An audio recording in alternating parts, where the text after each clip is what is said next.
Brooks Melchior in Los Angeles. It's Sports by Brooks on Fancred, here with you every single day, Monday through Friday, not every day, weekdays, noon to 2. Holy cow. We're right up against the start of the show. My producer, Cam Smith, and I, we've got a lot of stuff for you today. Yes, actually, too. So the show is,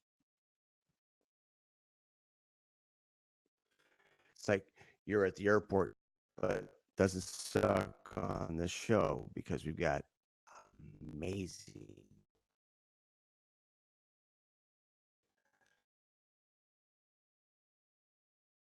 uh, a former AA investigator turned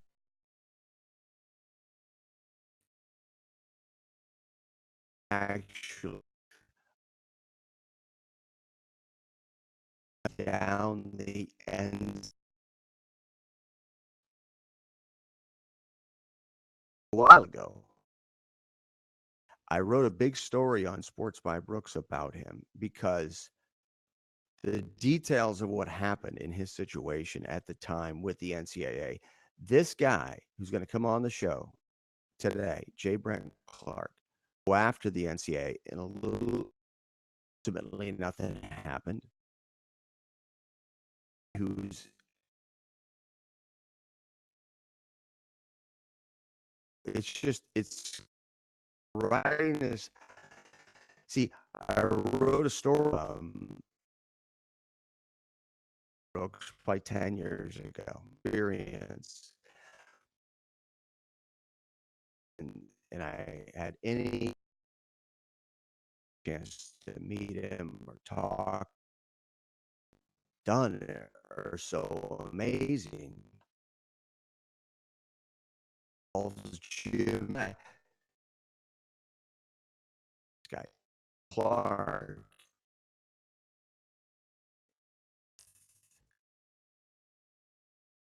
Blaney,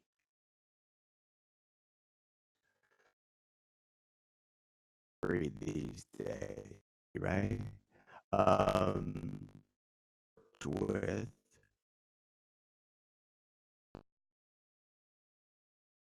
and his congressional testimony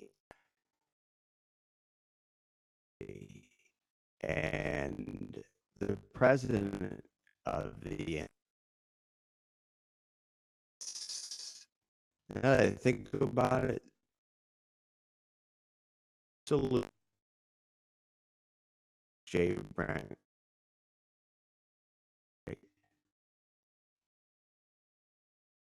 About a whistleblower and answer.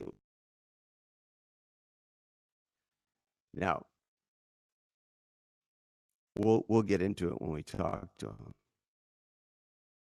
And during a congressional hearing involved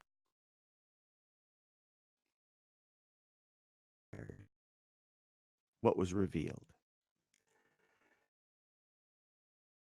We'll get Brandon relive it because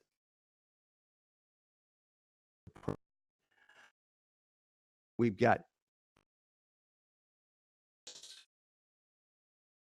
who probably is in Illinois just got the Illinois legislature governor. And if it passed,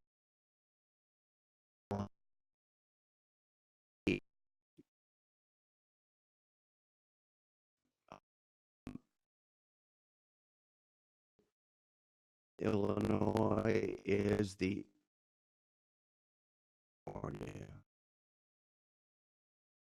potential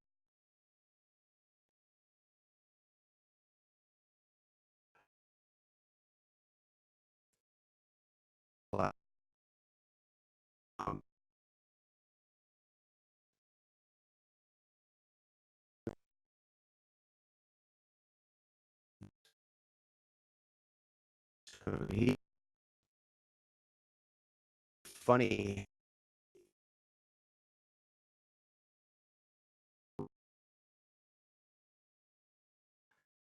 we get a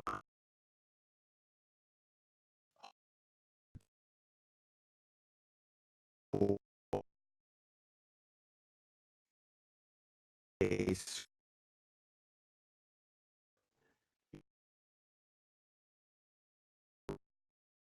you do and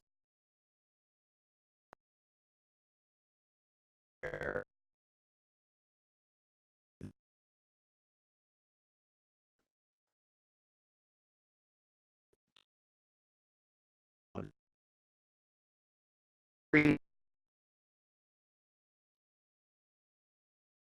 states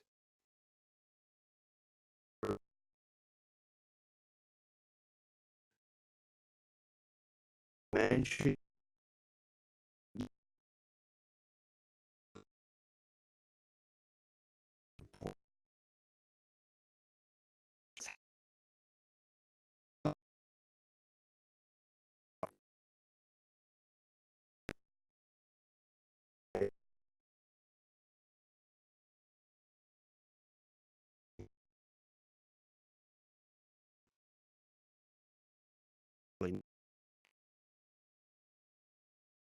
Smith one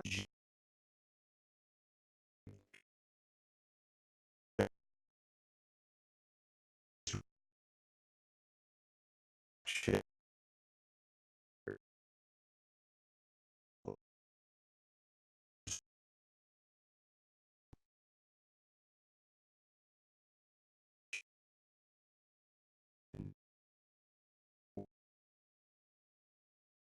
guy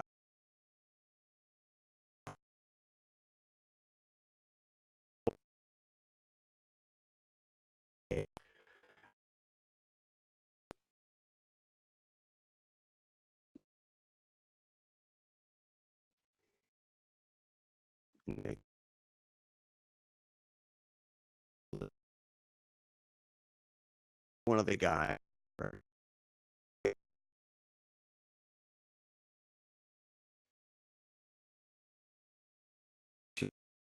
California who are in the NCAA. We need to kick them out of the NCAA. They go.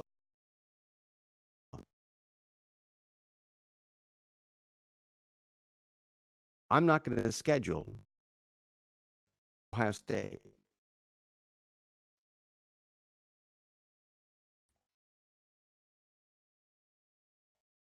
Stuff Atlanta formulating and scheme eyes, and it backfired. The opposite.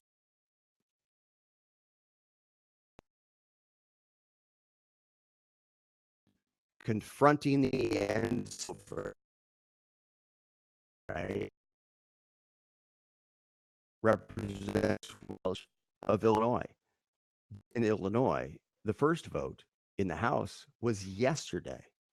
And I really don't think it was a coincidence that the NCAA came out with what they did, that statement, in that what was happening in Illinois was groundbreaking, earth shattering, same as California. And now Illinois is on the doorstep. And we've already had Representative Welch on. We've had a lot of the lawmakers on who are working on this around the country, as you already know if you watch the show right here on Fan today. But now, and so we'll talk about it with him. But what I want to focus on is Gene Smith initially. The reason I'm bringing him up, fronting what's going on right now, NCAA. He's the chair of the working group who's studying the issue, obfuscating, doing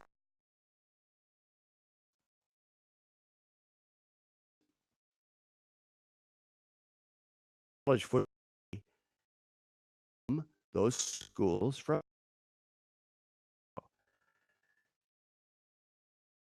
he does.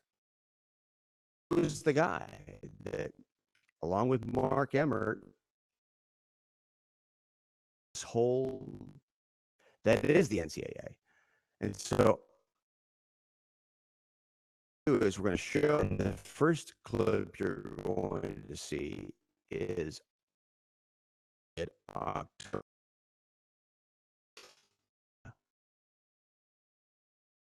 He made. Get a chance, Cam.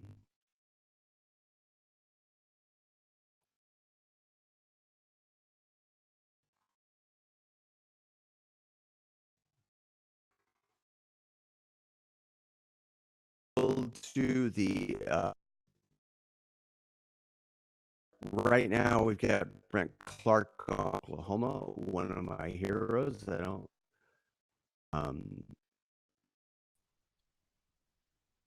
NCAA in guy who the walk. Clark, I appreciate your time. I'm pleased to be with you today.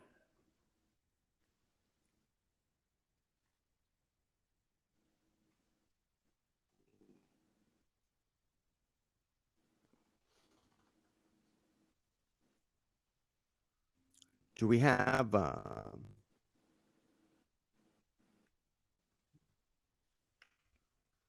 Can you hear me? With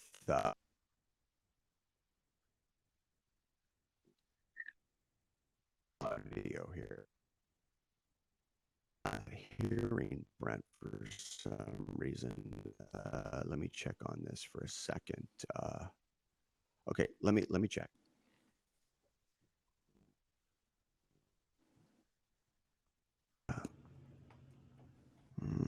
All right. All right. I can hear you. Let me see here. Can you guys hear me? All right. All right. Now you can hear me. I apologize for that. Brent. I'm pleased to be with you. But it's an honor to talk to you. I can't thank you enough for coming on. So I wrote an article about you on my website like 10 years ago and really studied the situation when you went to Congress and you testified and you didn't just show up and take questions, right? You went deep and it's and has anybody ever approached you about doing a movie about it, or has there been like a documentary or something like that done on it in the works right that you went through? And I'm not at liberty to talk about who's involved with it, of course, because it's in awesome. It's in development. But I'd like to think that within a year, you would be able to see a television series on one of the many streaming services now, or on one of the over-the-air broadcast networks that would deal with the NCAA and from an athlete's point of view.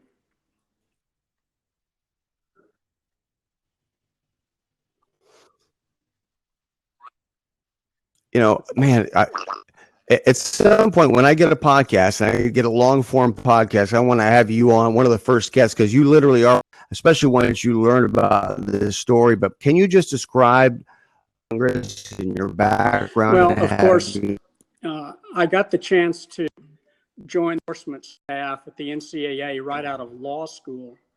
And that was in July of 1975. That's been over 40 years ago. So that's a long time ago, but of course things were much worse then for a student athlete and their relationship with the administrators than it is today. There has been some improvement, but it's been glacial movement, and an athlete still there's a plantation mentality for athletes, and it hasn't improved nearly enough. But back then, an athlete could actually find out he'd been declared ineligible by reading it in the newspaper. That's how bad it was. So things have progressed. And, I think what's important for your listeners is to understand that the brief history of the NCAA, which is that it started out in the beginning to be a service organization, a nonprofit, to bridge the gap between educational institutions and athletes, and to sponsor events and keep records and so forth. But in the mid 1960s, television came along. And between the late 60s and the mid 70s, college athletics became a money game. And it's been a money game all these years. And athletes are just a small, insignificant, unfortunate aspect of this huge, huge money machine now.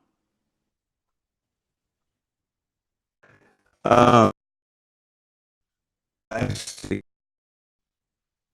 So, and so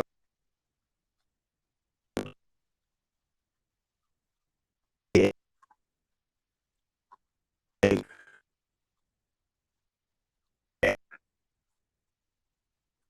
Yes.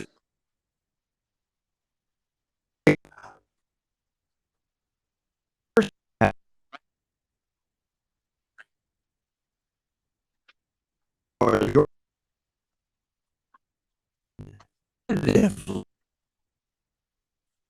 NCAA, the world,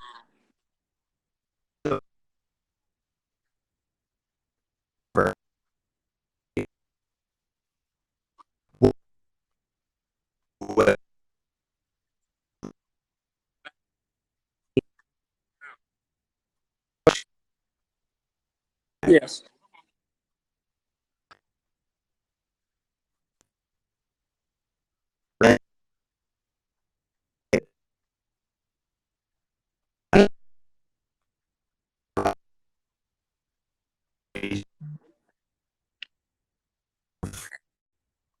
moment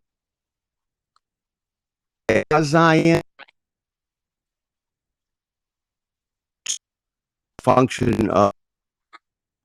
Well, let me explain that in my own words. Walter, I knew Walter, of course, and Walter was the J. Edgar Hoover of college sports. And he, excuse me, my dogs are barking. And he ruled with an iron fist. Now, what's happened once Walter retired and ultimately died is he wrote Unsportsmanlike Conduct. And if you haven't read that, you need to pick it up because shockingly, and it shocked me, Walter confirmed what I had been saying and what a lot of other critics of the NCAA have been saying, that there is no such thing as a student athlete, really. That was a term that he coined to, he did. He coined that term in order to fend off people saying that that athletes should be employees and should be compensated. That's why he dubbed the term student athlete. And he admits that in the book. So, you know, that book was a revelation. The fact is, though, that the NCAA is made up of a group of mild-mannered, not terribly bright middle managers and academics. And academics only want one thing from sports, and that is big-time donors. That's what this is all about. The reason that Alabama, Oklahoma, Texas needs sports is because that's how they obtain the huge donations. So when you got to keep in mind what the NCAA about. It's a money game. It has very little to do with sports anymore. And television changed everything. That's when the coin flipped from this well-intended nonprofit to a money machine. And it's only getting worse, of course, today. I think on principle, the college powerhouses sued the NCAA buyers. That's essentially what happened. Who was this somewhat fake description? Wow, is that a perfect description? In him in an overly positive light. In fact, which be a more valuable Yes. historian. In the back of my mind, I think because of what of football, and I don't see shortly thereafter, a certain extent, bitterness and not to say that there weren't good intentions behind it. And again, account to me, it's critical because you think about the situation with college athletes, not demography in the context emanates out of the South. You know, if you're in Australia or you're in France or Japan and you're looking inside to America, you're kind of like, wow, Right. those guys don't get compensated. You know, it's right. So, but my sense is that Walter Byers was a guy who, at the very least, was his own man. Whereas I want your opinion on Mark Emmert today. Do you think that Mark Emmert is an independent person apart from the presidents of the big college football and basketball schools? I think it's different the way because Walter I think Byers, just like Hoover, you know, there's never been anyone like Hoover before or since, despite the fact there's been numerous heads of the FBI. And I think that's true of the NCAA. Walter was the kingpin of the NCAA up until the time Oklahoma and Georgia. And I consulted on the lawsuit. That was an antitrust action that went to the Supreme Court. Wow, you did? I didn't know that. Yeah, that broke up. Well, it was a big law firm in Oklahoma City that wanted me to weigh in. In any event, the Supreme Court ruled in favor of the schools on an antitrust ground, and that changed everything. Now, one thing you need to be aware of, though, is that while the NCAA lost that battle, what's happened is the value of the basketball tournament has skyrocketed. You see, that's where they make the money today. I don't know what the contract is for the basketball tournament, but my memory is it's over $1 billion for the the Final Four. And so, the NCAA still controls that. So, they haven't been hurt as badly as they otherwise might if that particular activity was taken away from them. But Emmert came from Stanford, and so Stanford is a conservative, taciturn, reflective, high-end, elitist organization. And that's exactly who he is. He's a soft-spoken, taciturn elitist. And he's totally divorced from these kids I used to interview who lived out in the country in Mississippi. He has no feel for those kids at all. And he's just a mouthpiece. So but Walter really wasn't a mouthpiece, right? I mean, what now that's at the NCAA, perhaps right now, back to you, and you guys kind of fanning out of, just put it this way, we're talking about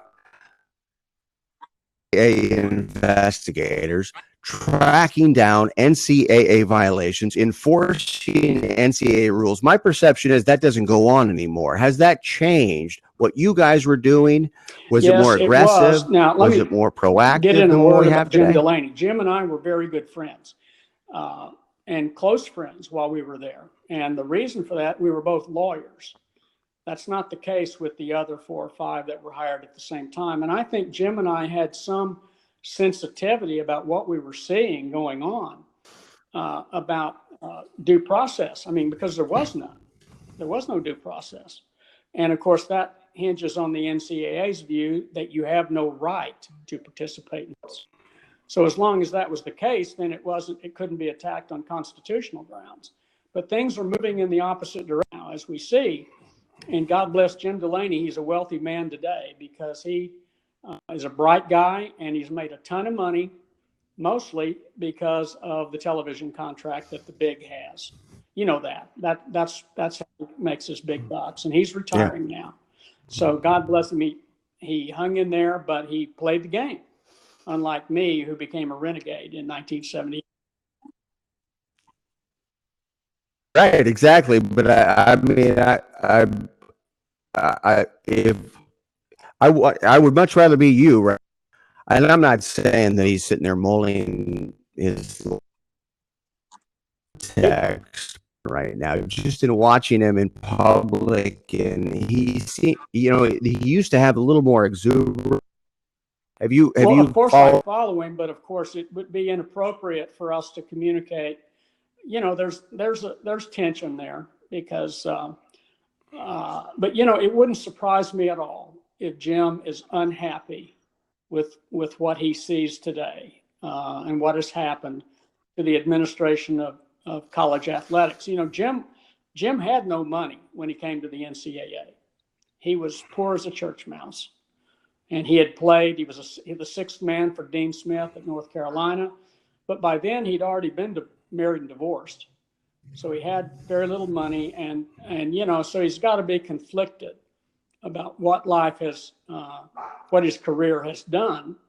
I don't know what he'll do in the future. I mean, it's possible that he might do some writing and he might point out some of the problems that you and I identify on this call, and that is that it cannot continue like this with this kind of income equality, where Jim Delaney makes $5 million a year, and some kid over here at Mississippi State has room and board tuition. His mother can't even come to the games because there's no money for that.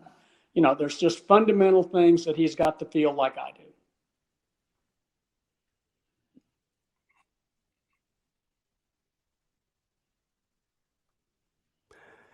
And I think in this situation, the stars are starting to align, and Yes. I don't think a lot of people see it. But I don't know if you know about the EA Sports video game, the NCAA football Right. video game, which was extremely popular from EA Sports. This is, of course, similar to Madden, right? But for college football. And high-profile media members have been advocating bringing the game back, and Ed O'Bannon ruined everything, right? But in the back of my mind, it reminds me a little bit of perestroika, right? They're just trying to hold off the inevitable, and at some point, the dam is going to break. And I think you have to have people who might be on the wrong side of the issue and don't realize it, but they want something that may create the change that should happen. So that's kind of what I see playing out. But I wanted to ask you, though, specifically, having studied your story and what you went through in Congress, rather than go through the whole story, it's a long story. But the ultimate resolution, there really was no resolution, even though you checkmated the NCAA. There literally has been no one in the history of college sports that more definitively laid out the injustices and but from what I could tell, ultimately nothing took place. And one of my questions is, was the NCAA that you were involved with or manipulated the situation? The NCAA is not permitted as a not-for-profit organization to have hired lobbyists, but that didn't stop them from doing it. And they did. When I was there, you had a split on the committee before which I testified. The usual split, Democrats and Republicans, and the Republicans were supportive of the NCAA in the current situation at that time, and they were getting their talking points from paid lobbyists from the NCAA. This became known later on, but nothing ever came of it. I mean, there was no Internal Revenue Service action against the NCAA for that violation.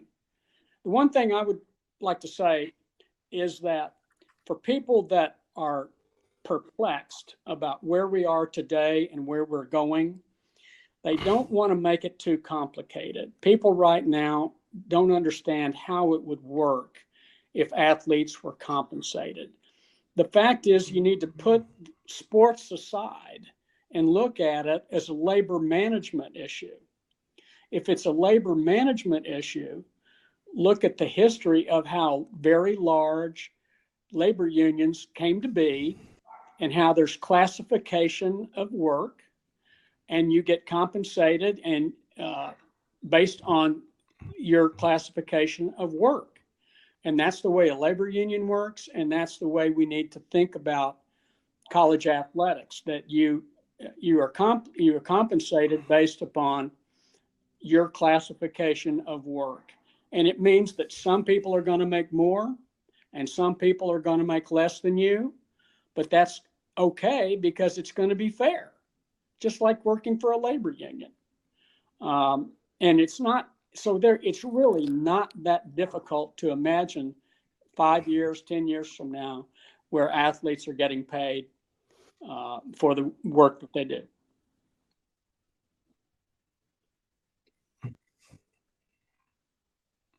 Yeah, the one Yes. caveat I think is, and Right. I assuming you followed what happened at Northwestern, of all places, Northwestern, right?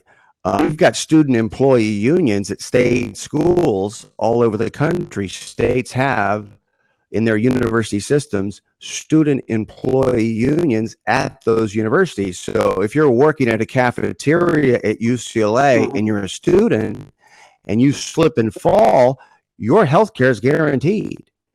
But if your health care is not guaranteed in writing, and I don't know, maybe I'm wrong, but it seems like whether it would be an outside labor union, like what happened with Marvin Miller, and of course that was such an important thing that happened with baseball and professional sports. Marvin Miller came from a traditional labor union with that mentality. Maybe a labor union took this up with one college football team and encouraged college football to organize, just one. And it seems like, I mean, we're this close to, because I think the Northwestern players were so close, and I don't think they recognize how close they were, and how had they followed up and screamed and yelled, maybe something had happened. Of course, the fix was in Washington, D.C., and nobody really accounted for that at the time. But what, the players unionizing, or would it be something else? Complexities associated with players unionizing. One of them is that, you know, a college player is only around for 5 years, for example. Whereas, you know, if you join the United States Steelworkers Union, you're talking about a 30-year career. So you're paying in your dues over a long period of time, and you see the negotiation of contracts and an increase in your benefits and compensation over a long period of time. That's one of the challenges of a players union, is because you're only there for your 4 to 5 years, 6 maximum. And then where are you going to get the money to pay your union dues? Well, you're gonna get union dues because you're going to be making money. Everybody is going to be paid something based upon their level of participation and their classification of skills. That's the way that would work. Now, one thing you need to keep in mind about the missing piece about Northwestern, the reason that venue came to light is the United States Steelworkers Union. Okay. I missed that. Yeah. Kane Coulter and Ramogi Huma, and who started the National College Players Association, and that was the impetus, because U.S. Steelworkers said, "You've got a case here, and we'll help you." That's how that happened.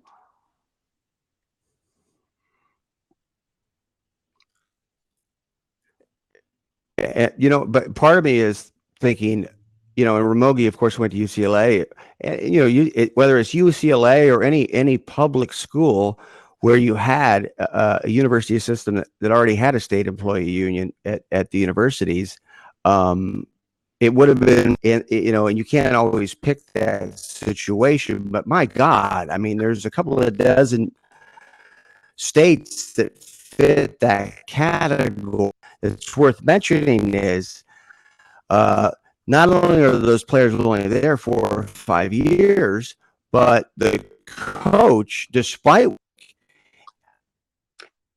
cut them at any time for looking at them sideways, and so security. So it's something that I think the outside union you do have that transient nature personality if it ever happened to take place, and I do think that that talk about it. And this issue window dressing, but it's not because it's creating is that bad. As you continue that conversation that needs to get treated fairly. I have thought a lot about this, and the person that I wish was young enough to take on this task is Ted Turner. Ted Turner is a magnificent visionary. He is absolutely fearless. He's a billionaire, and he had owned the Atlanta Braves. He'd won the America's Cup in yachting. He started Turner Broadcasting System, on and on and on. He had the tools to have been a great head of a new college players organization. He would have understood it, and he would have been fearless in pursuing it. But Ted's in poor health today, but it'll be the next person like Ted Turner to do it. Usually, when you give up, you least expect. Yeah. I gotta let you go, but it couldn't be more.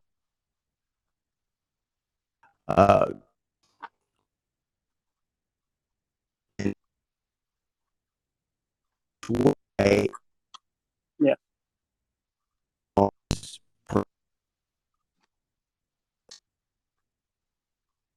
Yes.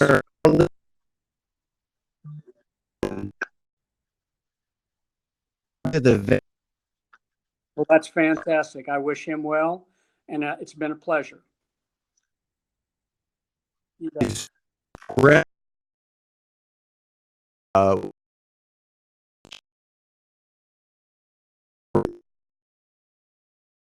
In a place when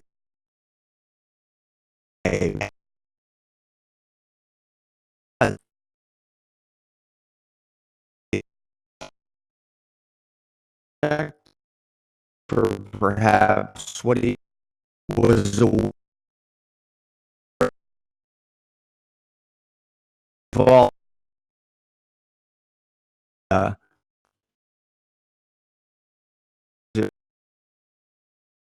Talk a little bit of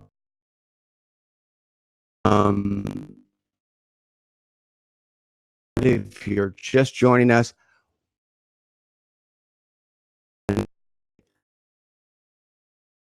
noon to 2 Eastern time interviews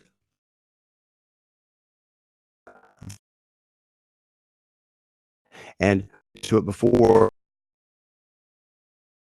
you with I wanted to design who was at the end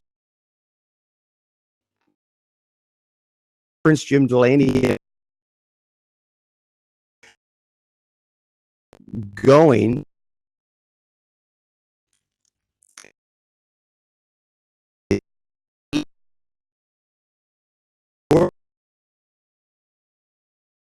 on and the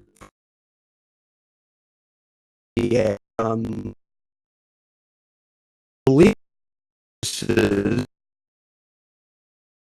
when you're demanded take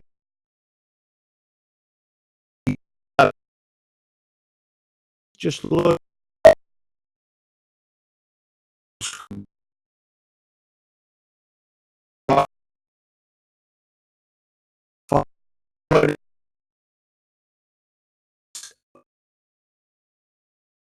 Big Ten has been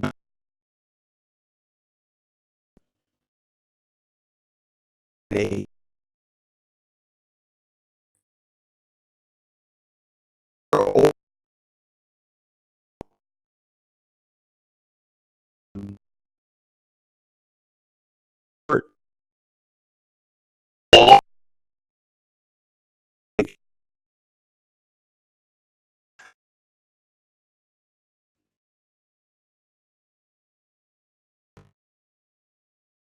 example.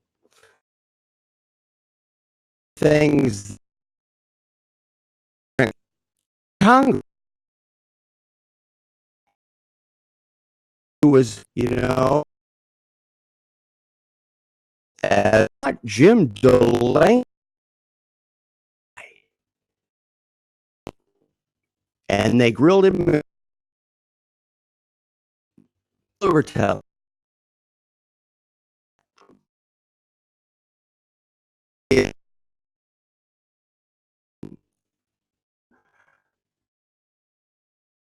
Oh,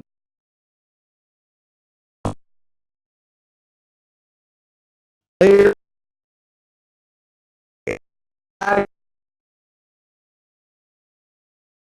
up with the woman. Delaney at this, there was no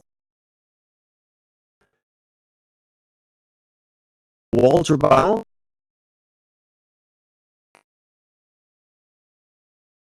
thing.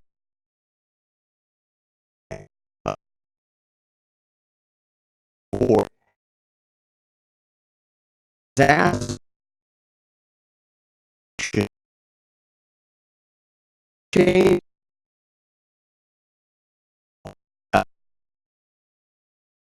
Just right?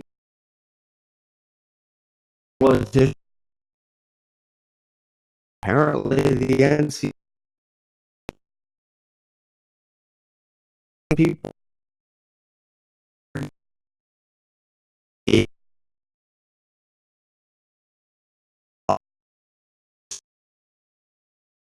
Folks,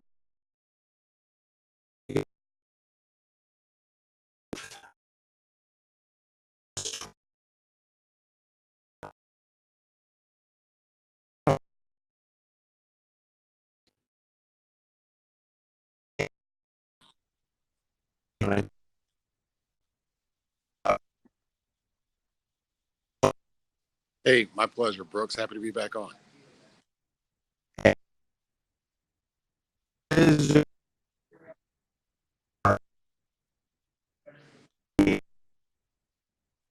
So that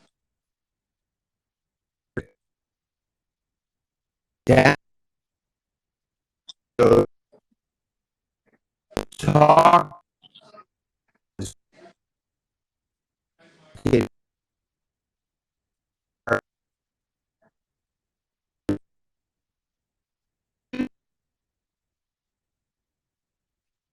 Well, happy to be back on with you, Brooks, and always latest enjoy listening to your show.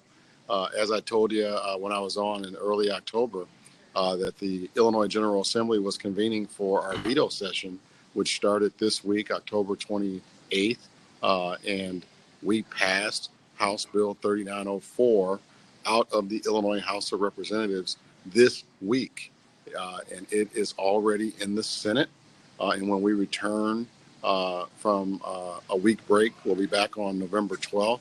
I fully expect this thing to move out of the Senate, probably the 12th or the 13th of November, and be on the governor's desk, and have every reason to believe that our governor, who has enthusiastically endorsed this bill publicly, will sign the bill the minute it hits his desk.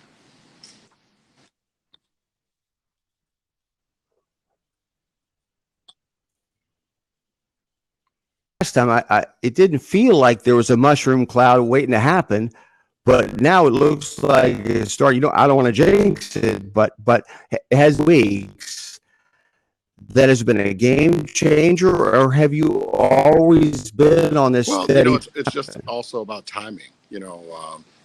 Timing and an understanding of how the legislative process works. Sometimes those things come together very nicely. And I think that's what happened here. Governor Newsom in California created a national buzz when he signed the California law. Me filing it the same day he signed his, I think, helped drive a lot of the publicity. And then what happens this morning after we pass our bill out of the House, the state of Wisconsin is moving forward with the exact same bill. Yep. This thing is dominoing across the country.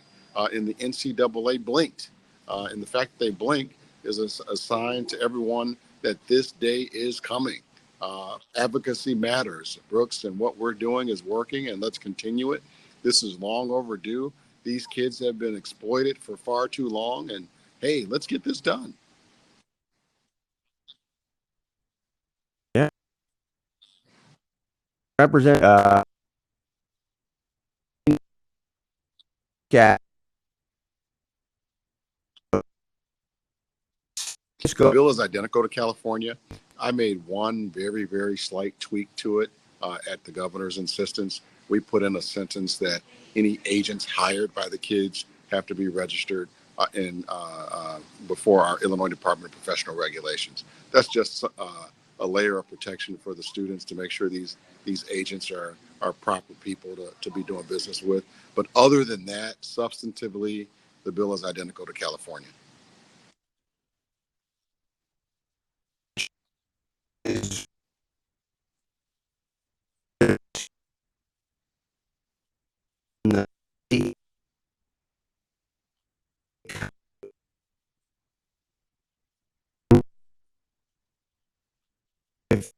Well, I actually think the NCAA helped us because the bill passed out of committee on Tuesday morning on a pure party line vote.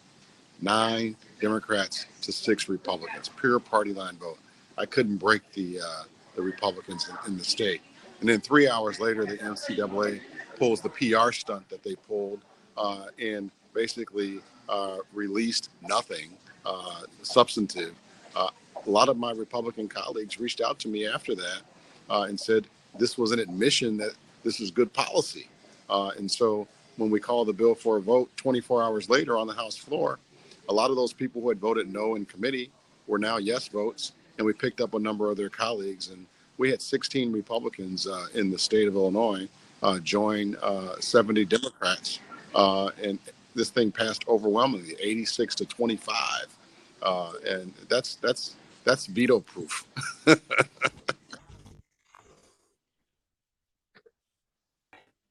You know,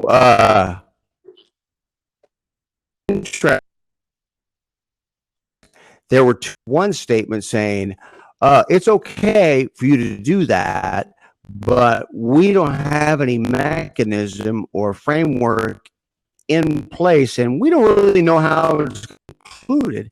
Was also put on the ncaa.org website, and I posted that to my website, where the NCAA said it repudiated the California law, and it repudiated what you're doing and other state lawmakers are doing around the country. And I took that to mean that they're almost saying to the schools or saying to the public, we're not going to follow the law. That California law in 2023, your listeners and we're going to kick them out of the NCAA. What happened this week is direct response of what's been happening in these state legislative chambers.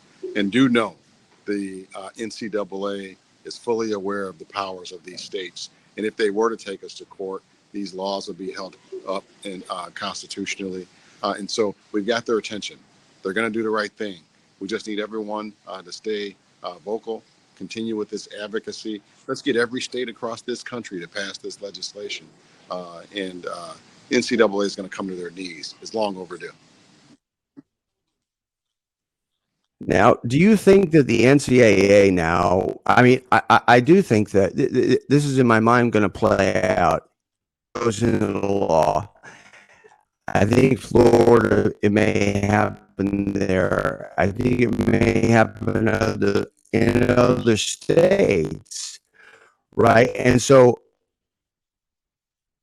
that is going to force the NCAA to ramp up their efforts and then try to put forward something themselves, an NCAA rule that accounts for what you guys are doing. They're going to claim it Well, I don't does, think an and they'll NCAA try to rule trumps possibility. What would your response be if law. it happened? And that's why I think it's important that legislatures continue to press forward, put this good policy into law, so that the NCAA is forced to bring their rules in compliance with these laws.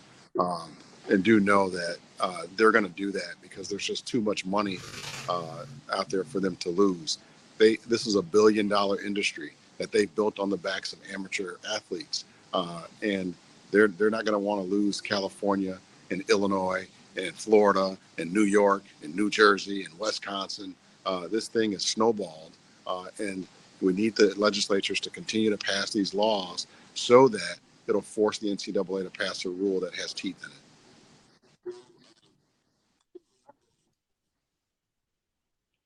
So obviously, you've been extremely successful in what you're doing so far, and you've been able to turn a lot of Republicans. Perhaps the NCAA had an assist on that, but I think your methodical way—that's what really struck me, Representative Welch, when I was talking to you before, was a very perseverance, relentless, but a certain calm to you.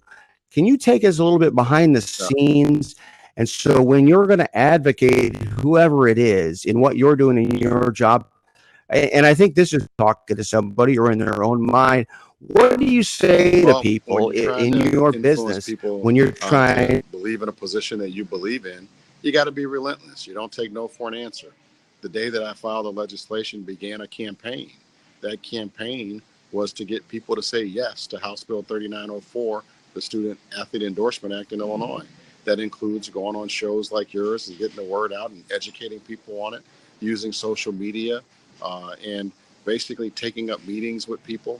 I met with the governor, his chief of staff, a deputy governor, his policy team, and every time they asked questions, I gave them information. And so once you believe in a position, you should fight for it and be prepared to provide the data to support your position. And we've done that every step of the way. And this is one, my colleagues on the other side of the aisle were like, you made it very difficult for us to say no. You put the information out there, you make it difficult for people to say no. And that's what we're doing with the NCAA. And we have to be relentless about it because that's how advocacy works.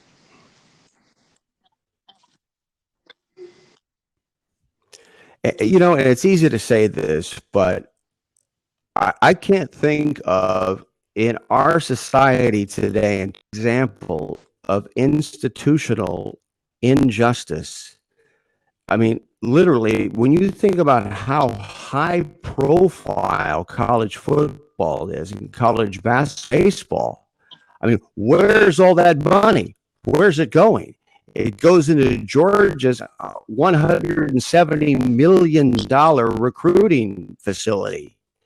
That's where it goes. Is that what you're appealing to? This basic injustice, or do you think other people acknowledge it? One of the things that really struck a chord with people in the Illinois House this week was just this past May, we passed a law to allow sports betting in Illinois. And one of the first groups to come to us and say, hey, we want to be able to sell our data and make money off of sports betting was who? The NCAA. And for them, it's all about making money off of the backs of their product. It's hypocritical. It's diabolical for them to fight the fact that these student athletes should be able to benefit off their own name, likeness, and image. Totally hypocritical, especially when you know that at every turn they're fighting for their piece of the pie, like in sports betting here in Illinois this past May.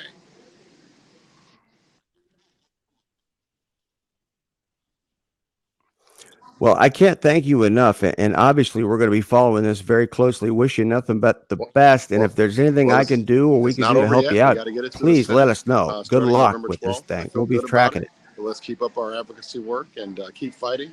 And after Illinois, there'll be other states. You're, you're welcome, my friend. Take care. Awesome. Thank you so much, Representative Welch. Thanks for coming on. That's great, man. So, Representative Chris Welch from the state of Illinois. And when you look at his approach, and I remember the first time we did an interview, and I asked him about the civil rights component, because the civil rights component is being used around the country in other states, and not just by African American lawmakers. White guys are using not using it, it's legitimate.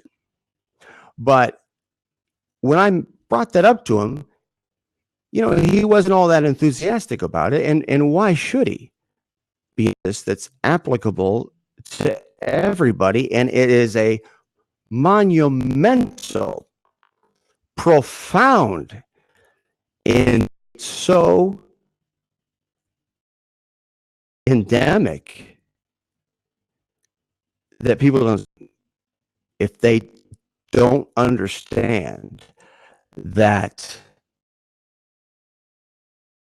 I mean, when you look at the demographic states, it's kind of the stronghold, if you will, of college football to an extent. You got the Big Ten, of course, but reconcile that, at least for me personally. I'm a little triggered when it comes to this, and not always. It's just not so much contemplation, but learning about guys like J. Brent Clark. I brought it up to him 5 times already today, but I brought it up when you wonder, why am I doing this show? Why am I talking about Jesus Christ? Bone, and I won't let go. It's what just happened,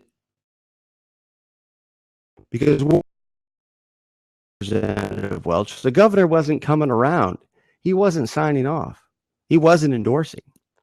The Republicans, up until yesterday, were voting straight party line on this issue, and it was in doubt whether or not it would go through the House. And it changed. It changed almost instantly when people saw through what the NCAA made a huge miscalculation yesterday. But by that, why wouldn't they continue their pathology and look you in the eye, and tell you up is down? Because that's what they do. That's how they've been able to perpetuate that. And they've had the media right there with them, especially lately, the last of the money involved. And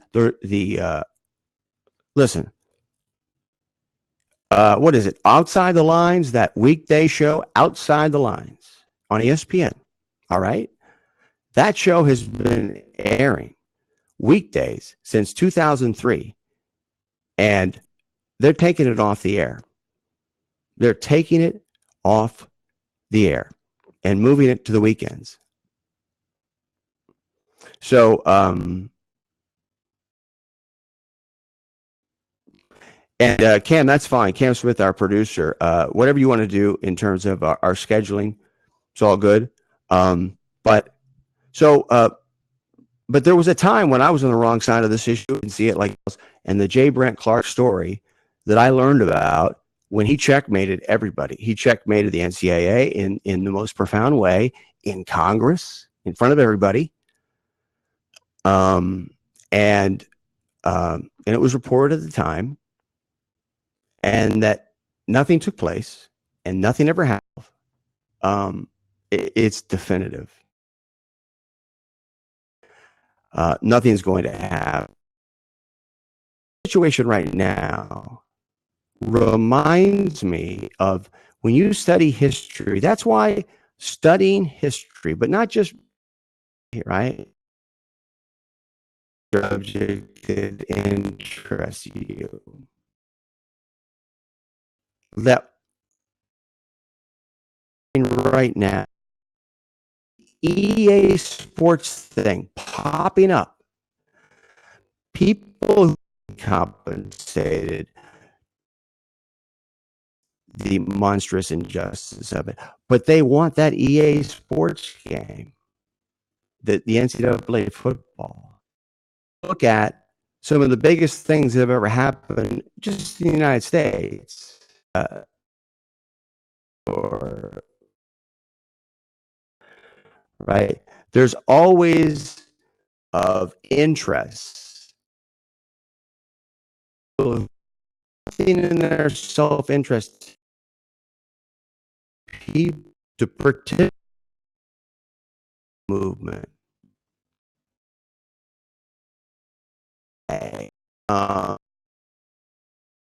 Was only doing it in London. Johnson did it. And B. Johnson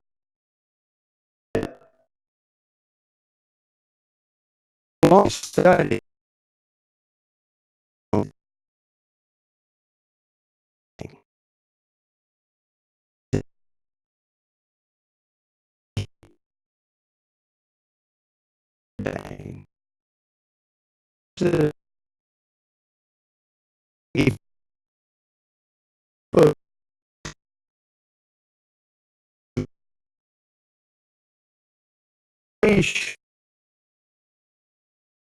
else might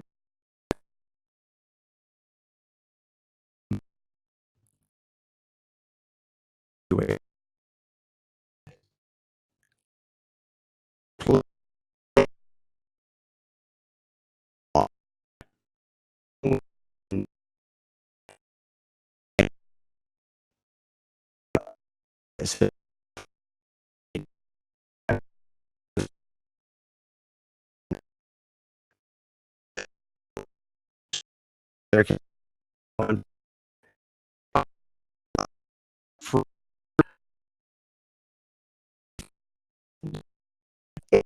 So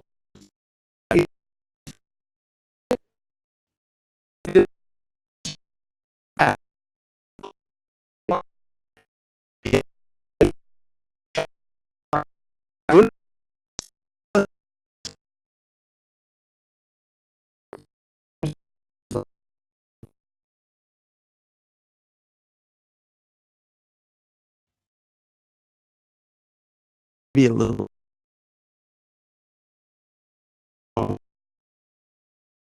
but what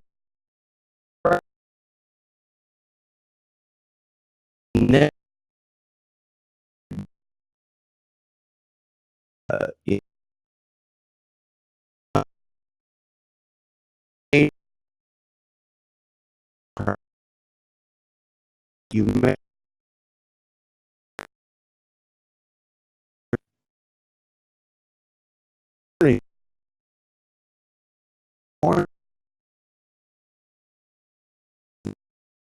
happen. He said it. I mean, they're that little pinprick in the dam, right? A little crack always happen. Interweb.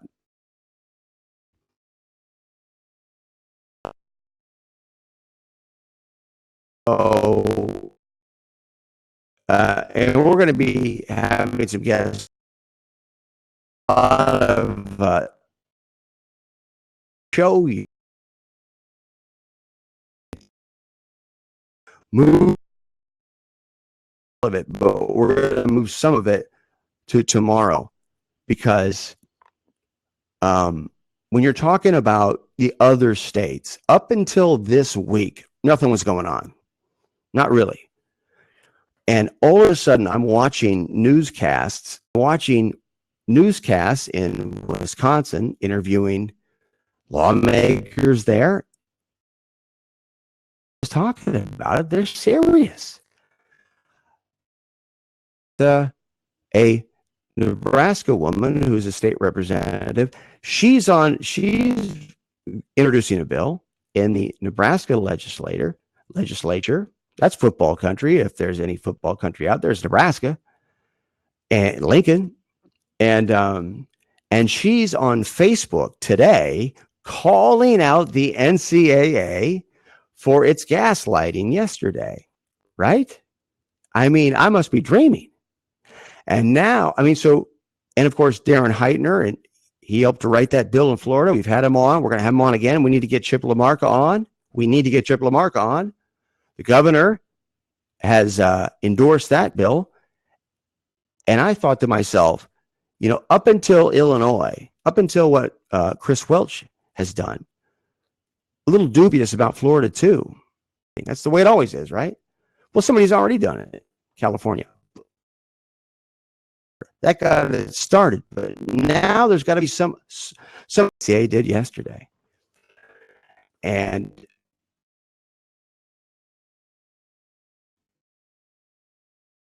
thinking about it now, what the NCAA did yesterday was really typical of what they do, extremely in the context of, you know, college sports and that injustice that goes on, benign and innocuous, and you always see it. And that's what drives me crazy.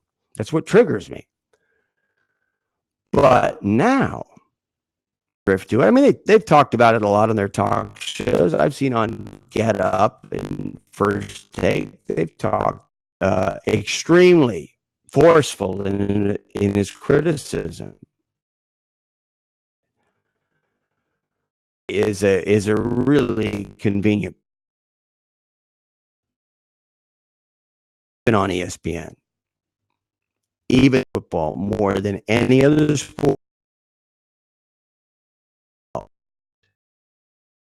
The education schools. They go out and at the fore talking some EA Sports. Don't mention, I just need you to compliment my son's Halloween pumpkin here. He worked long and hard on this. I think he put about 4 minutes into it. It's infinitely. I was a guy. That, Me too. Me too. Anything I've ever done. It is. So I was going to ask you though, something that you really have much. Yeah. Is sure. Should we? Oh, geez, there's the cat. What's I swear this was not choreographed. Look at that. Look at that. The cat's name is Baxter. This is unbelievable. Brooks, Baxter's in Screen Actors Guild. He's actually going to have to get a residual from this. So, oh boy. Deadspin, let's sort of refresh, I guess, on what this was and what happened, which was that, you know, Deadspin, which is the sports blog, which has been around for, I don't know, what, close to 12, 13 years, has new ownership, which had been feuding with its editors and writers for quite a while. And it culminated in the firing of an editor a couple days ago, I think on Tuesday, and then sort of a mass resignation over the last 24 hours of basically almost all the staff, as far as I can tell. Certainly some of the more core names like Drew McGarry and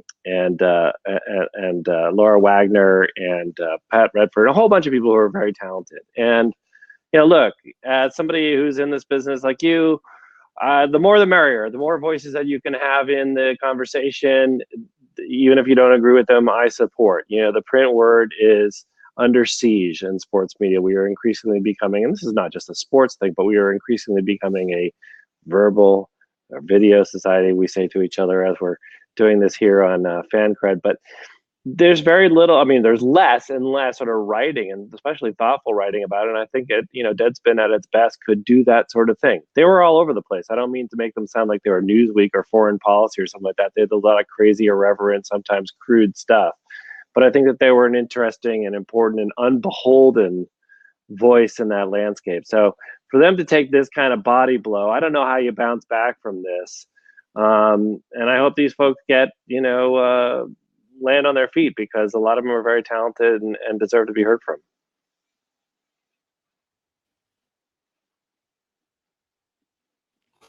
I think it's obvious, but Oh yeah, sure. a fluid. I think there's reasons for that. The massive conglomerate, and so it's kind of tentative and tenuous and untenable. Whatever, about 10. But here, I think that'll really give you an indication of what's going on with the business. If they're able to just slap in anybody, and I'm not saying they're not going to find talented people, they probably will. But the one thing I think that I'm striking upon, and that you mentioned, is the independent, unbeholden nature of Deadspin. It's not necessarily, believe me, they're unique and talented people. They really are. And I want to emphasize that. If people have not read Deadspin or paid attention to it, they have some transcendent writers. They're really amazing. And so it is tragic what's happening. But I think the key point for me personally is, and it's never been worse than it is right now, the mainstream sports media that we see on television all day that bases their business on live game rights, right? They're the ESPN's out there canceling Outside the Lines, has been on and putting it on the weekends, and then telling us, gaslighting us, Norby Williams, and oh no, it'll get more exposure this way. What are you, the NCAA or something? But for them to do something like that, for Bob Lee to move on, and I mean, if it looks like a duck, it quacks like a duck. I think that really, really heightens the situation with Deadspin, because it's an extremely prominent, if not the most prominent, independent. Listen, I think that in sports media right now, the construction of sort of, especially the big time sports media, is that virtually everybody who is in it is in some sort of paid partnership with a league. You're either in business with college football, basketball, the NBA, the NFL, or all of them. And certainly in the case of ESPN, they have their fingers in a lot of different businesses. And at the same time, they're trying to present themselves also as, a neutral sports media site, somebody you'd turn to in the same way you'd turn to a newspaper a generation ago. And that's a tough line to walk. And I think they have shown in the last year, a willingness to sort of lean much more toward the partnership, lean into that partnership, than into sort of the journalistic independence part of it. And you don't have to look that far back. I don't think that ESPN is going to be terribly proud of the way that they covered the first, especially the first 72 hours or so of the China controversy involving the NBA. That was a case where, ESPN has more reporters out there covering the NBA than any other group, and certainly the most high profile people, but they weren't really leading the pack on a topic like that. And that's a big deal. Like, we pay a lot of attention saying, like, conventional coverage to, like, how the Journal, the Times, the New Washington Post cover Washington, D.C. Well, ESPN they're effectively the Times and the Washington Post and the Journal rolled up into one in the sports media. And for them to sort of take a knee on a topic like China, at least in the early wave, I know that they did a lot of sort of catching up in the, later days. That's a signal of something that worries me.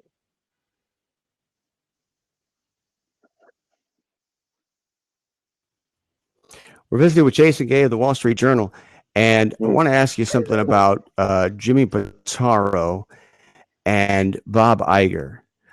Bob Iger, to his credit, Bob Iger isn't shy about admitting, hey, I'm in business to be in business, China, because we make a lot of money in China. I mean, it's basically,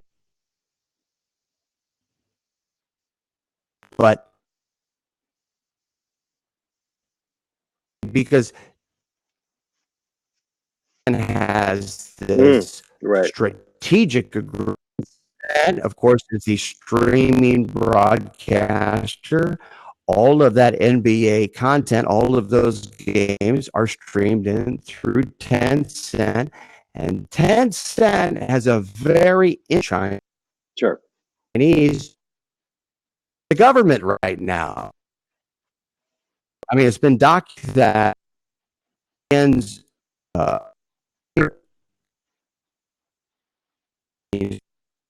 of these things in the way they covered it, and do you think tomorrow's approach in general? Well, I can only speak That's Bob to Iger. what you saw. I can't take you inside the decision-making process and inside if there were any sort of declarations from management in terms of the way things were covered or not covered. I can just tell you that, they are very, very much all over, the sort of standard day-to-day of what's happening in the league. And this was not something where you were getting a heck of a lot of vanguard coverage. With regard to Pitaro, I think one of the things that where it sort of dovetails a little bit with what's happening at Deadspin is that Jimmy's been very public about the fact that he believes that there should be a moat a little bit between sports and politics. He feels it's okay if ESPN covers an intersection of sports and politics, and there are certainly times when that happens. But in terms of just sort of like investing or covering heavily on hot button political subjects, it seems like there's a pullback there. And he's been candid about that. He's gone on to conference and talked about this kind of thing. And this is where the sort of like stick to sports mantra kicks up, right? And we hear that an awful lot. It's in my comments all the time. If you dare to deviate from the sort of happy talk of sports media. And I think that's, the leadership of Deadspin. And by leadership, I mean the new ownership or the new ownership of any other sports media site thinks of that and thinks that that's some sort of like practical approach to covering sports in 2019. That's an approach, but it's different from being a news organization. A news organization is not about sort of fearing, alienating an audience, pushing out a certain kind of reader. Somebody's politics don't line up with the politics of whatever the athlete is talking about. If you start to do those kinds of things, you cease to be a news organization. You're something else. And maybe you're an entertainment business, and maybe that's what you are. And there's nothing wrong with that, by the way. If you want to be that, if you want to be in show business and cover it that way, that's one thing. But I just feel like you start to you probably should leave the mantle to somebody else if that's going to be the way that you go.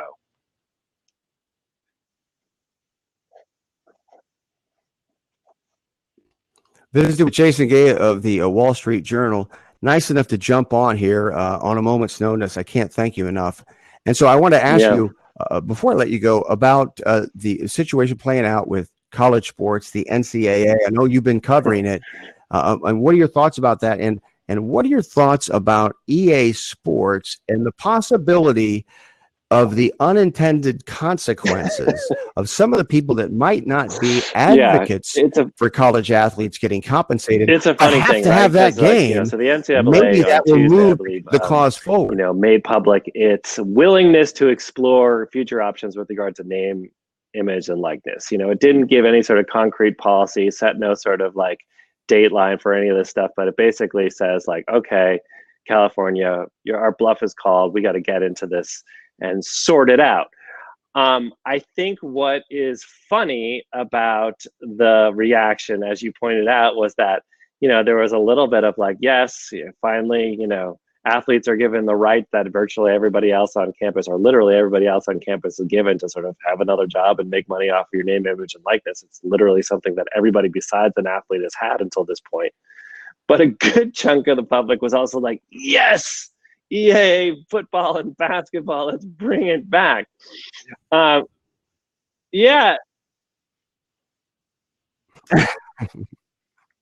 Yeah. Well, that's how big things happen. I mean, that's how the civil rights movement happened, right? After all this unintended consequences, I don't think that there was necessarily people wanted things that weren't advocates for civil rights, but that's what I don't think it helped was it like come angry together. video game consumers were sitting around or lobbying on the behalf of athletes. So I would say it diverges from that analogy there. Yeah. But weirdly enough, Brooks, we Right. have a big conference once a year, a tech conference, and I had the opportunity to interview Andrew Wilson, who's the CEO of Electronic Arts, EA, on stage last week. And I asked him about this and said, hypothetically, if we ever get into a situation where name, image, and likeness becomes a tenable situation and you're able to compensate college athletes, would you get into this game once again? And he said, absolutely. It's like the number one thing I get asked. And we'd leap at the opportunity to revive these games if we could figure out, an equitable way to compensate athletes. Now that in and of itself is a very complicated question. Like, how the hell would that work? Does it mean compensating everybody? Are there ways that you would pay certain players more than others? It's a whole tanglement. But the fact that he signaled his openness to it got a lot of people excited. Can I ask you a question though? I'm not a video game player. So why is there such expression of, why is there such excitement around NCAA football when you can play Madden, or why people care so much about NCAA basketball when you can play NBA basketball? Is it just because of the school ties and that kind of stuff?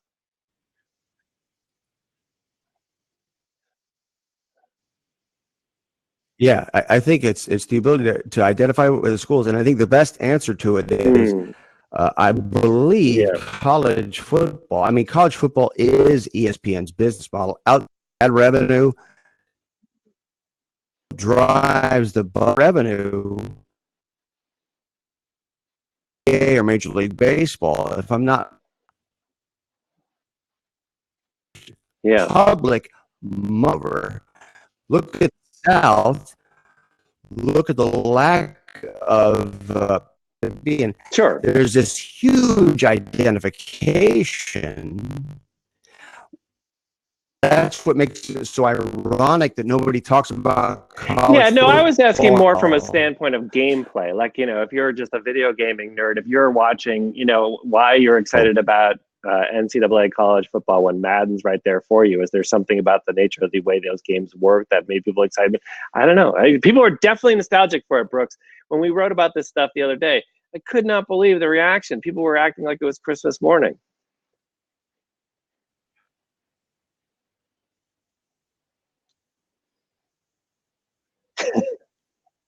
You know what a big key to this is though? Kirk Herbstreit is stuff. He's been out front on this stuff, and the way college football works, well, that actually matters, because it's a beauty contest. It's not standardized like the NFL, where everybody plays each other in the play. I mean, rankings matter, and what people think of you. So I think in the context of that, Herbie, and look at from the NCAA standpoint, football, they probably wouldn't mind seeing the games revived. I mean, a lot of people have pointed this out as non-original thought, but another hugely popular EA game is FIFA, which is credited bizarrely but amazingly in the United States as being one of the reasons why young people in this country are much more soccer fluent than they were a generation ago. Because they're sitting there with the game and they have a great familiarity, or a much greater familiarity with European and worldwide soccer talent than they once did.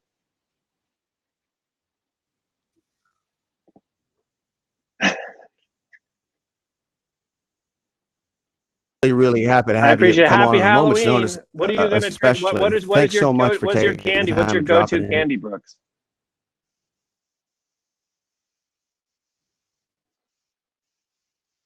Okay, candy is let's see,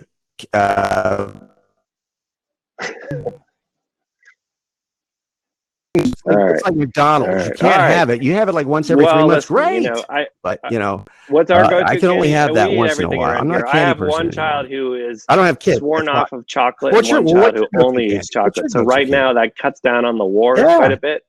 So that's good. But there's always a dust up with these kids. You want them, I'll send them to you. I don't. No, I don't have a podcast. You have I'm the do you last have a podcast, by the way? Without a podcast. Come on. It's a lofty perch. Come on, let's go.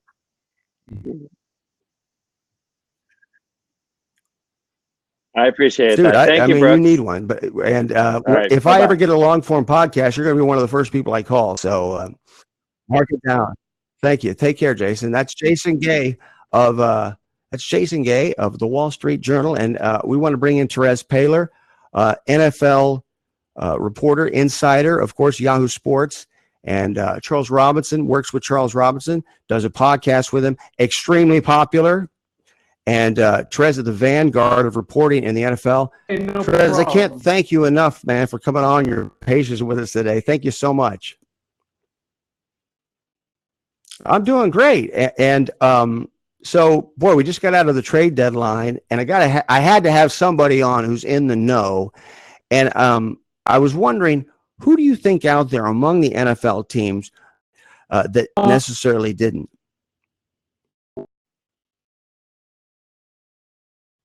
big resident. So at him, and I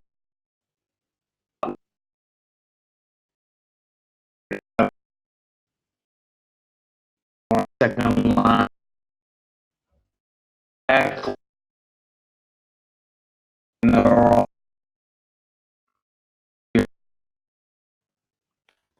guy. Look, I reviewed the tape of Buffalo long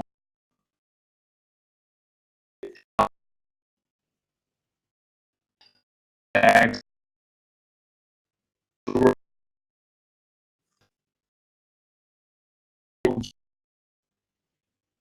You do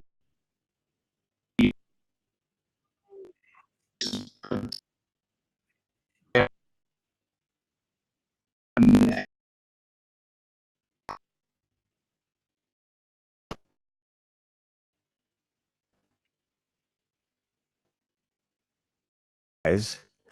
I mean, when a deal happens involving him, right? You're thinking to yourself, okay, is he the same player? Because there's been indications, at least superficially for me, I'm not assessment right now. I do think there's an understanding in the league that he's not the same player, but that doesn't mean he's still not really good. At his zenith, he was unblockable. You know, someone you had to absolutely devote whatever. Now, you don't necessarily have to do that. I watched the Texans game pretty closely for my film review. I do a weekly film review column at Yahoo called Things I Noticed. And the thing I noticed, pretty disruptive, especially against the run. He's incredible against the run. And did you know he actually leads the NFL in quarterback hurries? Right. Yeah, he actually pretty disruptive. Leading the statistic because of certain high.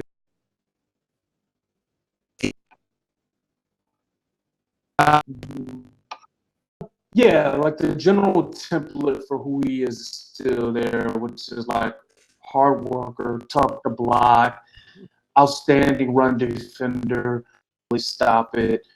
I would just say like, you know, he was like 10% more, even more dominant.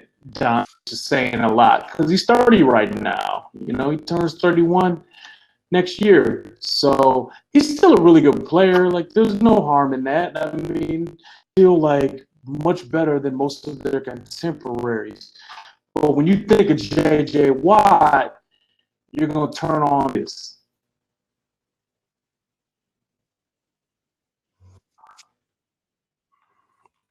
Visiting with Trez Paler of Yahoo Sports, and I just got to know what you think about this because God knows people talk about it, and it's one of those things that stays with me. Freddie Kitchens, bad as everybody indicates. Oh, I think we got some ideas. The lack of an established offensive identity, I think they're finally starting to understand who they are. They're running the ball now. But I know for a fact that they knew how good Nick Chubb was 3 months ago because I went there and they were talking him up. So the lack of that, the Baker Mayfield regression, which I'm going to put more on the coaching than him because I think Baker really cares about winning and is really talented. And he looked pretty good to me in August. He looked better to me. So, and then the Odell Beckham lack of production. It's absurd. It really is. Now, is there offensive line problems? Sure. But they have enough skilled players that they should be way more.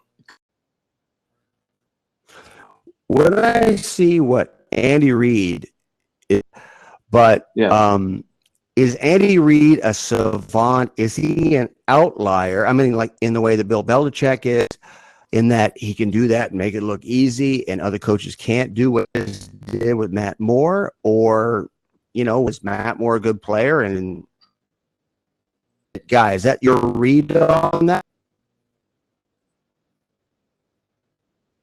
Yeah, Andy Reid is an incredible offensive mind and play caller.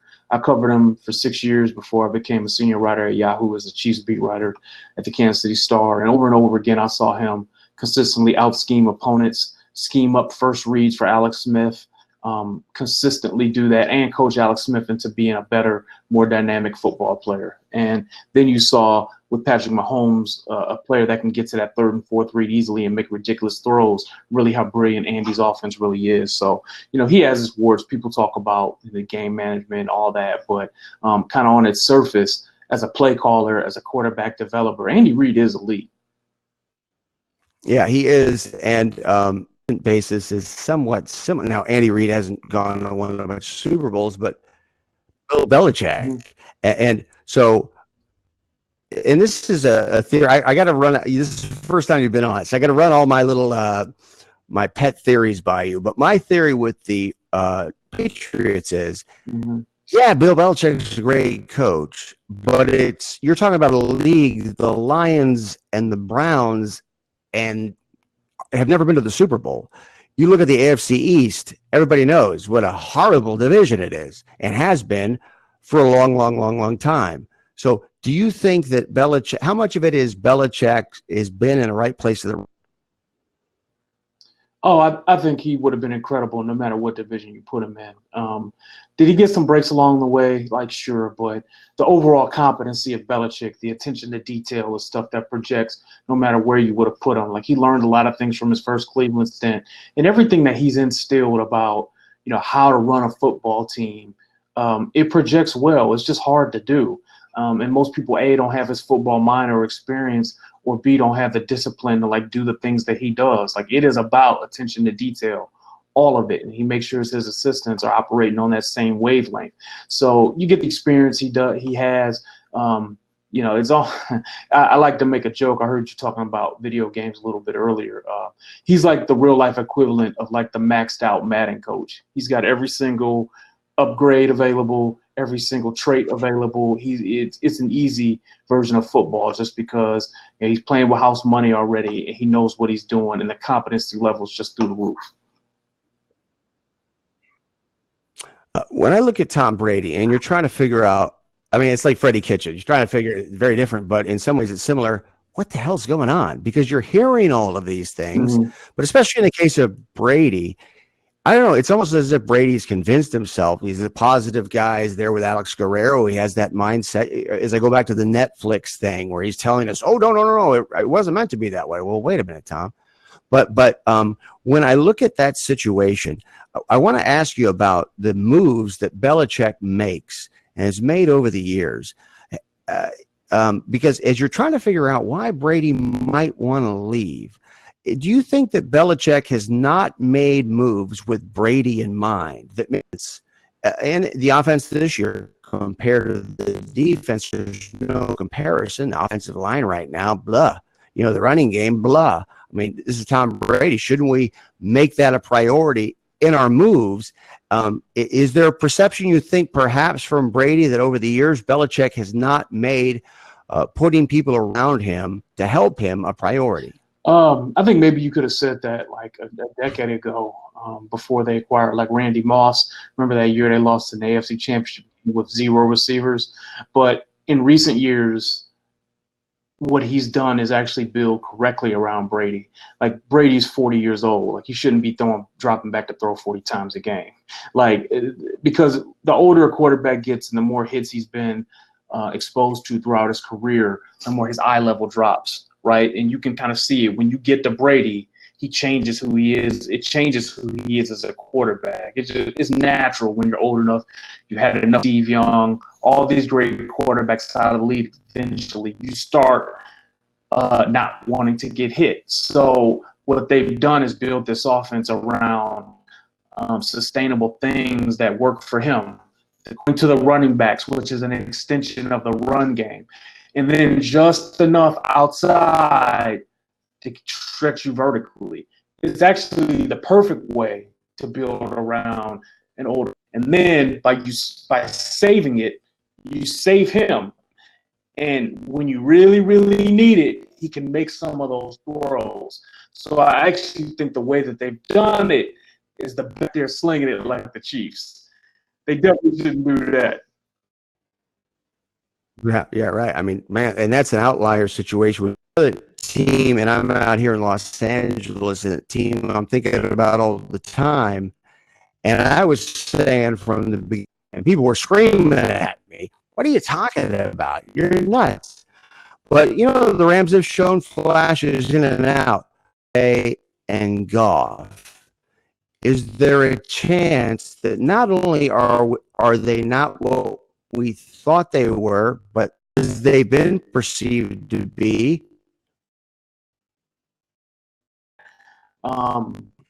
That Goff isn't the quarterback people thought he was. I think a significant reason for his success has been McVay, but on the other hand, you can also say a significant reason for Brady's success has been Belichick. But Goff's inability to consistently stand in the pocket and win when throwing from the pocket is a concern.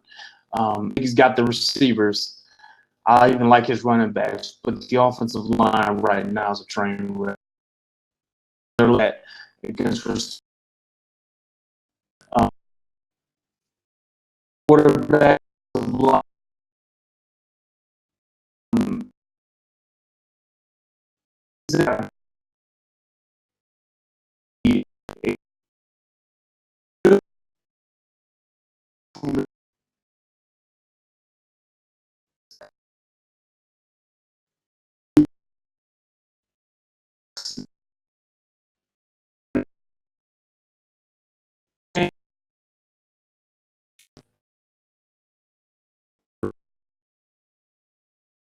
Reese,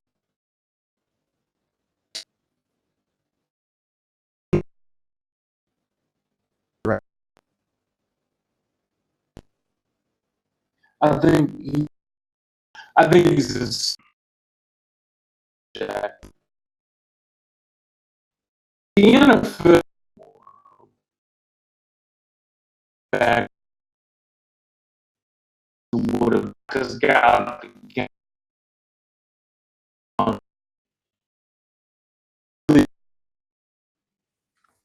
really do it. That's why a guy who's 5'9" like Kyler Murray can survive in today's NFL for a reason. That's why they don't do anything to help the defenses officiating wise. They're trying to, Yeah, right. and because of that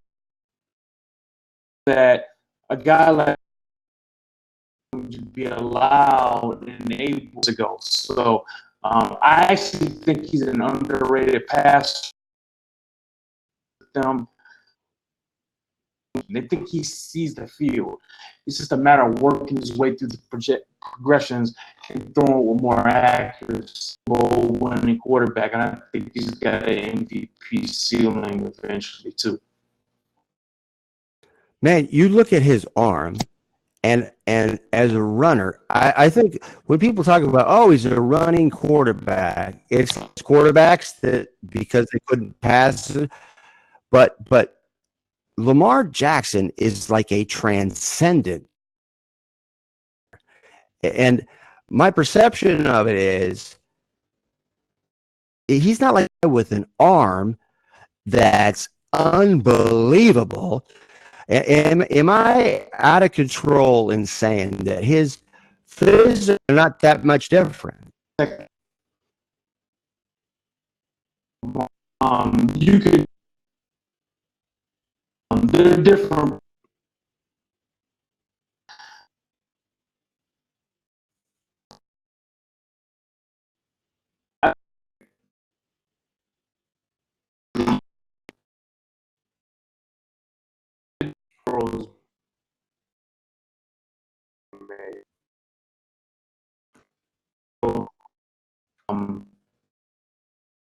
Back at that draft,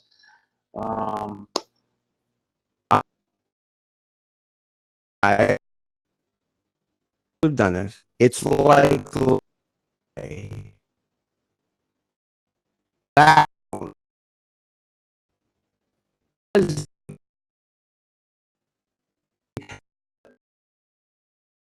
and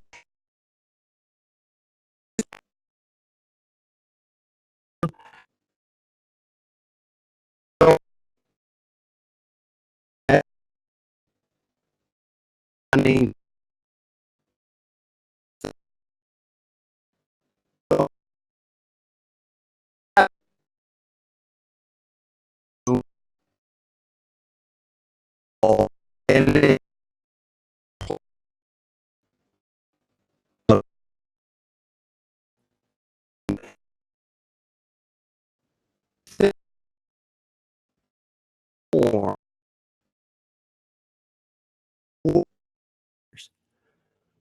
So,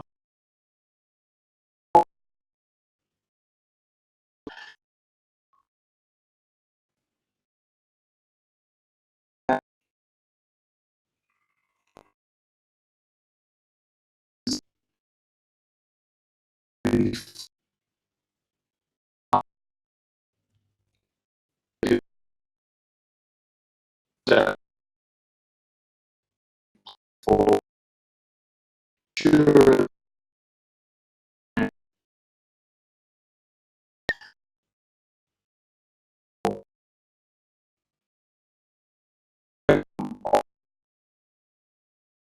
to make double sure that he's done, because if he comes back to bite him, that's a fireable offense. team around the block is going to be traded. There are a lot of teams that could use Cam Newton. I mean, There's a lot of teams, including Chicago. So it would, especially with the way the game is moving, it's just so much more open now. I would imagine he has.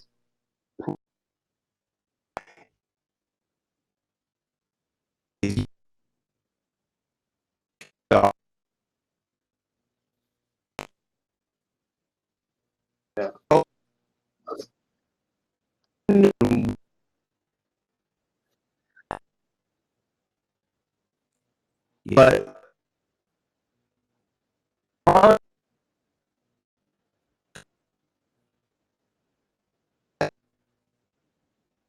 Mhm.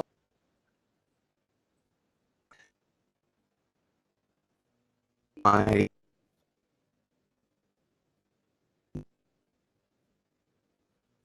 and the other thing about Cam that I've heard so many people say, he's fine down. Ultimately, Well, physically, there's gonna be a price paid, right? There's gonna be a price paid for the way he's played, and so yeah, there's been a price paid for that. But the question is whether or not he's been worn down enough to no longer be effective, and I don't believe that to be the case. I think Cam Newton's got a lot of good football left. All right, no problem, man. Thanks for having me on.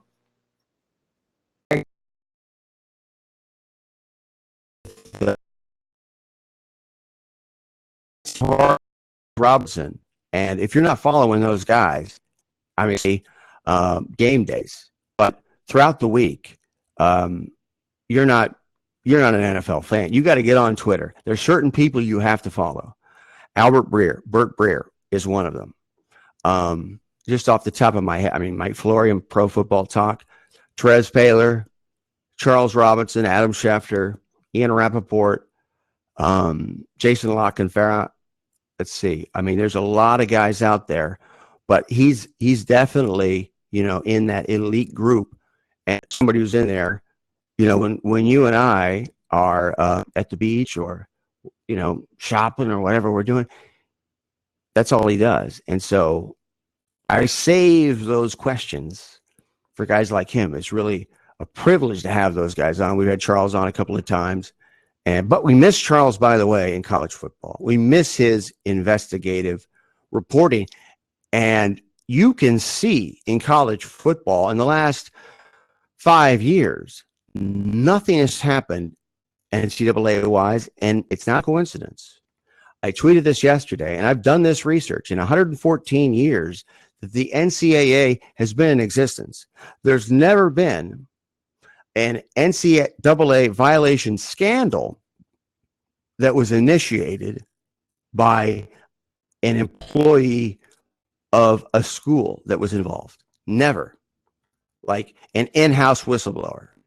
That's never happened. It's the media, it's law enforcement, or it's maybe a former employee of a school. But there's never been a situation where the school itself self-reported what turned out to be a big scandal, or the NCAA detected something on its own. That's never happened.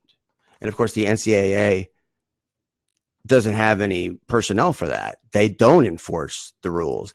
The NCAA is purely a reactionary organization. And as you heard J. Brent Clark mention, NCAA investigator earlier in the show, they're all about basketball because that's where all their money comes from. You know, it's so ridiculous sitting here pretending that it lords over football when the only time the conferences and the schools and all of that care about the NCAA and the media and ESPN management for that matter, and Fox management and it's CBS, is when there's an issue like what we have right now, where they need to protect their own interests, college football, and screw the players. But I want to, if you've got a second, Cam, I want to go to those clips of, it's actually one clip of Gene Smith, the Ohio State athletic director, who is the guy, it's in charge of the working group, whatever the hell that is, the NCAA working group that came out yesterday and gaslighted us. I want to show you a clip of this athletic director at Ohio State, Gene Smith. And the first part of the clip is from October 1st. And he's asked about whether or not, as the Ohio State AD, with the California law in mind, it had just been passed at the time. That's why I was asked the question. Would you schedule California schools? And so you'll get his answer there. And then you'll get what he was saying yesterday. So go ahead and hit that clip, Cam. Situation. Schedule California. Let's say California school. Yeah. Rules are different.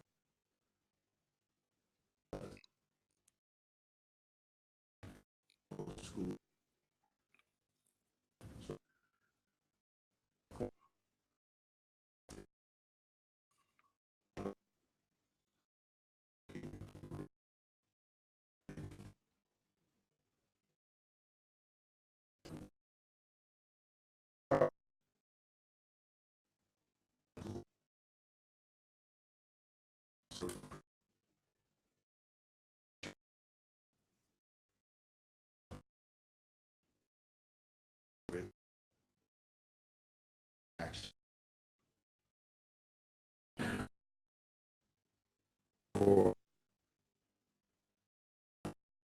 Yesterday.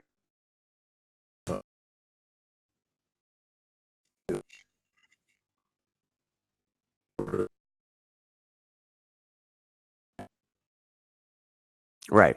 So what he's really saying there.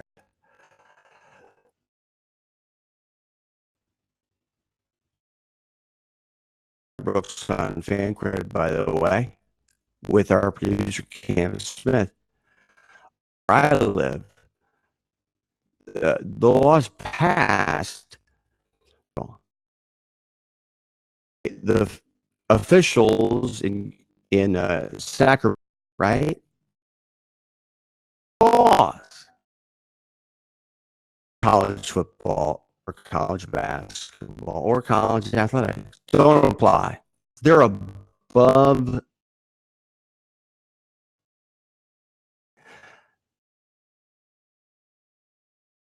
He's just said them giving us time, which for all I know, he's right. Why would they delay? That was didn't take it all that serious. I haven't, but it's prompted other action, which is great. So I'm not going to totally discount it. But you heard him say it. He said, maybe they'll modify the bill or the law, because the law had been passed when he made that comment.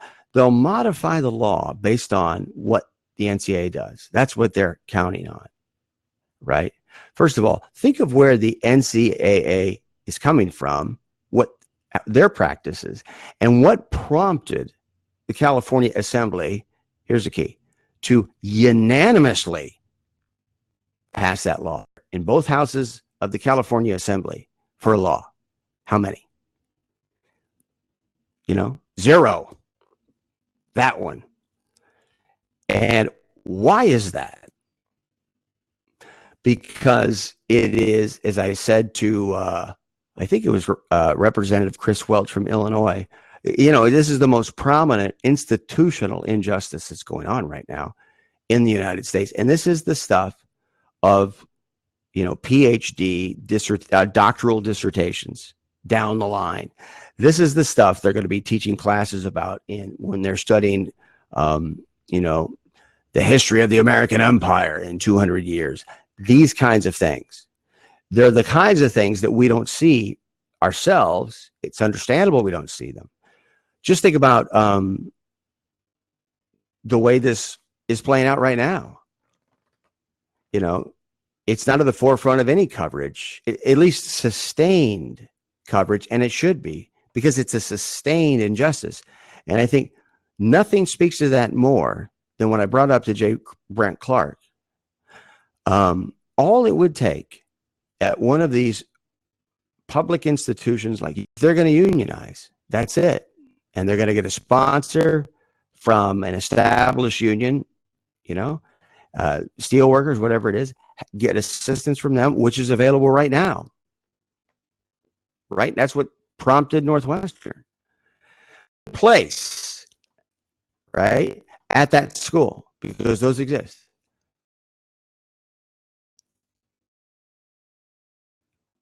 Would change everything. But nobody thinks to do it, or nobody has the courage necessarily to do it. You can't blame them for that, the players. But if you have a third party come in, an outside union, which happened at Northwestern. I mean, what happened at Northwestern was they won. The players won. They did everything right. If you look at, the formation of unions in the history of the United States, they did everything that all the big unions today did, achieve those things. The difference is the NLRB, for the first time in history, allowed that to happen. That's what happened. They were betrayed by Washington, D.C. Nobody talks about that. That's exactly what happened. Think about what a public school could do, where Northwestern doesn't have an employee union where students, we're talking about a student employee union. They don't have that at Northwestern. And they were still able to get it done. And the other thing about it is, players or the outside union, the steelworkers, continue to pursue it, would have eventually got it done. But I think that the mentality is, it's not going to happen. We didn't get the opportunity to look at, though, some of the reactions. I wanted you to see, because sure, we got the World Series going on. Sure. Unbelievable World Series. Unbelievable. Nationals have been happier in the way karmic.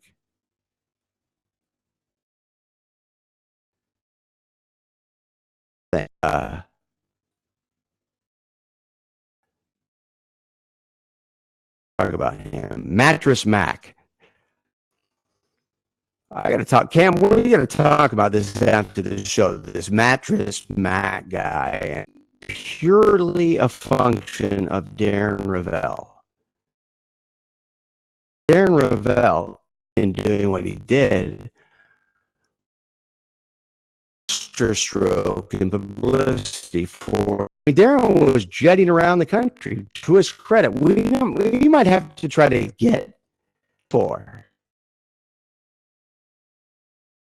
But we're going to have to do something to get down that facade somehow. So I can't thank you guys for hanging in there with us all day.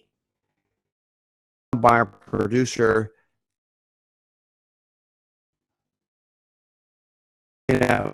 all day we're on your phone, man. Just